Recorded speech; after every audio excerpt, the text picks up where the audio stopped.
कुठतरी मला वाटतं पहिली गोष्ट म्हणजे आपण हा शब्द वापरणं की शिवसेनेत गेले ते मिंदेच्या टोळीत गेलेले आहे, आणि दुसरं म्हणजे मिंदेंच्या टोळीची संस्कृती काय आहे ही जगासमोर आलेली आहे.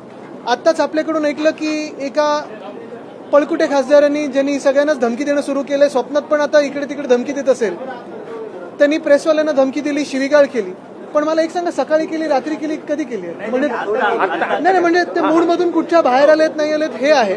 आणि दुसरं म्हणजे आपण पाहिलं असेल, काल संजय राऊत साहेबांनी पण सांगितलेलं आहे की लाईनीवर राहा, अन्यथा लाईनीवर आणायला लागेल. तर हे सगळं मला वाटतं भाजपचे वरिष्ठ नेते पाहतात की नाही, हे पंतप्रधान पाहतात की नाही, की पंतप्रधानांना पण अशी लोक अवतीभवती पाहिजेत, हे भाजपची संस्कृती काय बोलते हे मला वाटतं जास्ती आता महत्वाचं ठरेल. की आमच्या घरी यायचं नाही आणि कुठलेही प्रश्न आम्हाला विचारायचे नाही, जे प्रश्न होते ते त्याची उत्तरं मी दिलेली आहेत. मुद्दा हाच आहे की काही ठराविक जे पळालेले लोक आहेत त्यांना जनतेचे प्रश्न नकोसे झालेले आहेत, त्यांना कुठचंही बाकीचं दिसत नाही, नुसतं स्वतःचा पैसा वाढणार कसा आणि मग आपल्या स्वतःच्या बँकेच्या खात्यात हा भ्रष्टाचाराचा पैसा येणार कसा, एवढंच त्यांना तप काळजी आहे, बाकी काही काळजी नाही. ते लोकप्रतिनिधी आहेत, अशा पद्धतीनं म्हणणं, पत्रकारांना असं म्हणणं की मला कुठलेही प्रश्न विचारायचे नाही, मग त्यांनी लोकप्रतिनिधी असण्याचा ते आता मिंदे प्रतिनिधी झालेले आहेत, लोकप्रतिनिधी राहिले नाहीयेत. त्यांनी हिंमत असेल एवढं काय ना की शिवीगाळ करतायत, धमक्या देत आहेत, एवढे सगळे दादागिरीचा आव आणत आहेत.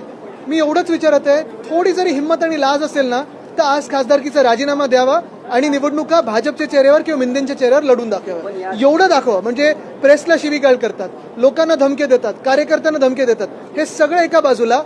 एवढं जर हिंमत असेल, एवढं जर दम असेल तर राजीनामा द्या आणि निवडणुकीला सामोरे या. हिंमत दाखवा, चला.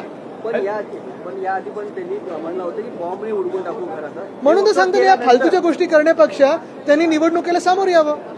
कळेल किती दम आहे त्यांच्यामध्ये. गृह विभागाने दखल घ्यायला पाहिजे होती ना सर. बघा, ह्या राज्याचे गृहमंत्री मुख्यमंत्री आहेत.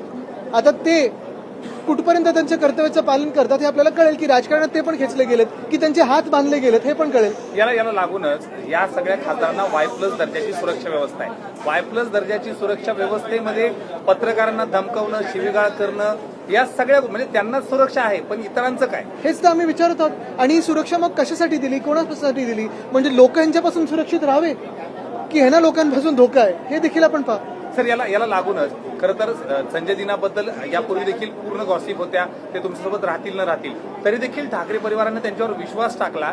विश्वास टाकल्यानंतर आज ते ज्या पद्धतीनं वागतायत, खरंच हे कुठतरी मला वाटतं हा नालायकपण आहे. आणि जसं मी सांगितलं ना, स्वतःमध्ये दम असेल तर राजीनामा देऊन निवडणुका आत्ता लढवा, आत्ताच्या आत्ता लढवा.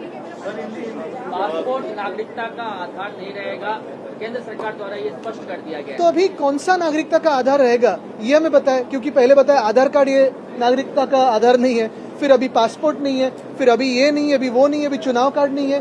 तो नागरिकता किस आधार पे तय की जाएगी ये हमें केंद्र सरकार बताए, क्योंकि आज तक हमने ये देखा है कि पासपोर्ट पे किसी अन्य व्यक्ति का नहीं तो हमारे देश का राष्ट्रपति की सिग्नेचर रहती है, और दूसरे देश को कहा जाता है कि ये मेरे देश के नागरिक है, इन्हें आपके देश में प्रवेश दिया जाए, ये इसकी हम ले रहे हैं.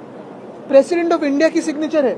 अगर प्रेसिडेंट ऑफ इंडिया की सिग्नेचर, भारत देश के राष्ट्रपति महोदय की सिग्नेचर, ये हम इसे भी अगर राष्ट्रीयत्व का आधार नहीं मानते तो और क्या मानते? क्या ज्ञानेश कुमार के साथ फोटो खींच के बताया कि हम इस देश के नागरिक हैं? लोकसभा स्पीकर से आपके सांसद मिलने गए थे, जो कुछ भी राजनीतिक नो उम्मीद है, न्याय की उम्मीद. सदन की गरिमा रखिए. Sir, Sanjay Jina Patil, who is the rebel MP, have used abusive language while speaking to the reporters. How do you react? मुझे लगता है कि यही बात मैंने कही कि संजय दीना पाटिल हो या अन्य 5 जो हमारे सांसद है वो भाग के गए, वो हो, दुनिया भर की गालियों के इस्तेमाल कर रहे हैं, दुनिया भर के अपशब्द के इस्तेमाल कर रहे हैं, सामान्य नागरिकों को दमदाटी कर रहे हैं, धमकियां दे रहे हैं. लेकिन अगर इतना ही दम उनमें है तो आज ही इस्तीफा दे और चुनाव लड़े. देखते हैं, दूध का दूध पानी का पानी.